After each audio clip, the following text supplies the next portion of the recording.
So thank you for joining us from the second day of the 12th International Conference of INSS here in Tel Aviv. Joining us, Mr. David Albright, who is the founder and president of the nonprofit Institute for Science and International Security in Washington, D.C. Hello, sir. Oh, hello. Good to be here. We're speaking about Iran after the panel that was discussing Iran and its nuclear capabilities. And as an expert for Iran's nuclear activity, I want to ask you first about the recent development in this regard. A lot has been exposed recently about Iran's secret nuclear plan. Based on your sources of information and your evaluation of what Israel revealed after the Israeli Mossad obtained the Iranian nuclear archive, what can you say for sure about Iran's secret nuclear plan, how developed it is, and what do we have to worry about?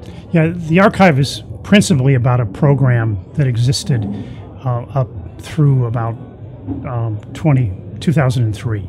And so it traces out in great detail how they were putting together a nuclear weapons program, lots of information about nuclear weapons, designs, calculations. And what Israel obtained was a fraction of the total archive that Iran keeps. And so one of the first findings is that why does Iran, committed supposedly to a peaceful nuclear program, have such an archive? It's not as if just a bunch of professors sent off their files to the university library for safe storage. This is a curated archive of highly sensitive information that on its face violates the basic strictures of the Nuclear Non-Proliferation Treaty. And in other cases where these kind of documents have been found or existed, those countries got rid of them. And so the first finding is Iran shouldn't have this kind of archive, and it's essentially evidence that they're not, or let me put it this way, I'll be diplomatic, their activities are inconsistent with the Nuclear Non-Proliferation Treaty, the Iran nuclear deal, their Comprehensive Safeguards Agreement under the Non-Proliferation Treaty, and what's called the Additional Protocol. So I think that's the first finding. The other is there's a lot of particularly in the public domain, just a lack of knowledge about how serious Iran was about getting nuclear weapons. And when the international community acted decisively in 2003, combined with the U.S. invasion of Iraq, that actually derailed the Iranian plans to build nuclear weapons, at least for a time. But Iran took steps to downsize and hide much of its program, while at the same time it laid the plans to continue it, but in a smaller, more camouflaged manner. And so another lesson of today is that the archive would indicate that Iran still not only has ambitions to get nuclear weapons, but may actually have parts of its nuclear weapons program that are active today that they feel they can hide successfully. And one of the purposes that the archives can be used for is to look for information that could expose how Iran's been hiding things today. So let's speak about today and tomorrow. And in this panel, there was a very interesting scenario discussed about the opportunity of Iran to go back to the nuclear, also secret nuclear activity, if the JCPOA is abrogated and Iran is free to do whatever it wants, unlike before.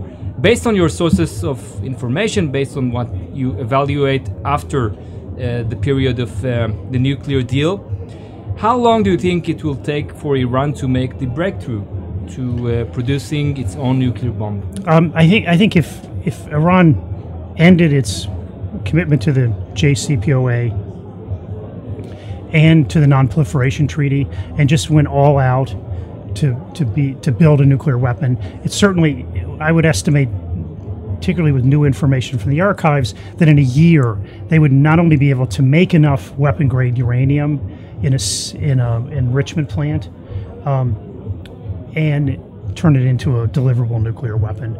And then one of the sobering revelations of the archives is there used to be a lot of discussion, at least publicly, even by U.S. officials, that, well, once they had the weapon-grade uranium, it'd still take them a year or two more to be able to have a deliverable warhead for a missile. I think the archives would say it's much smaller period of time. And it just basically a lot of the work is done. And so I think right now, if they left, it's probably within a year. They could have their first nuclear weapon.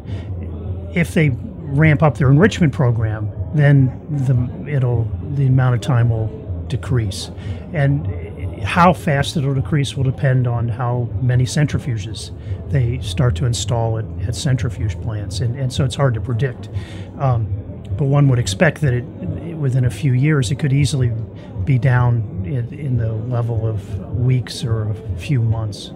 By the way, you say deliverable, and this also maybe refers to their efforts to develop ballistic missiles or intercontinental ballistic missiles. And based on what we heard and saw a few days ago in their attempt to launch a satellite, which failed actually, does this give us any indication about how close are they to having this capability of delivering a nuclear bomb somewhere in the future? I think it's hard to predict. I mean, right now, the United States has laid out, 12 kind of non-negotiable demands for Iran, from no enrichment to changing its regional behavior. I mean, it's a long list.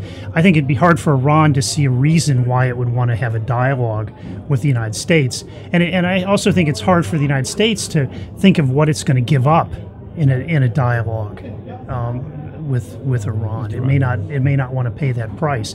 So I think right now we're in a period of just trying to build up pressure on Iran. And the archive, again, figures into that because it allows the inspection effort to intensify and to push Iran harder to either comply or to say no. And then that would then feed into the pressure campaign if they say no, and lead to probably more sanctions and more countries joining the U.S. effort. So I think right now, I think people are trying to pressure Iran. Now, with our president, one never knows, and he stuck to his campaign promise to walk away from the deal. But I don't think he's had much. He didn't talk much in his campaign about what would happen if Iran builds up or it walks away from the nuclear deal. I mean, his only comments are, "We're going to stop him." And so, what does that mean? And I think it's very hard to predict. In the case of North Korea, it meant that he was going to make statements and tweets and do things that made North Korea really worry it was going to be attacked. And they ended up in discussions. And so I would say anything is possible with this president.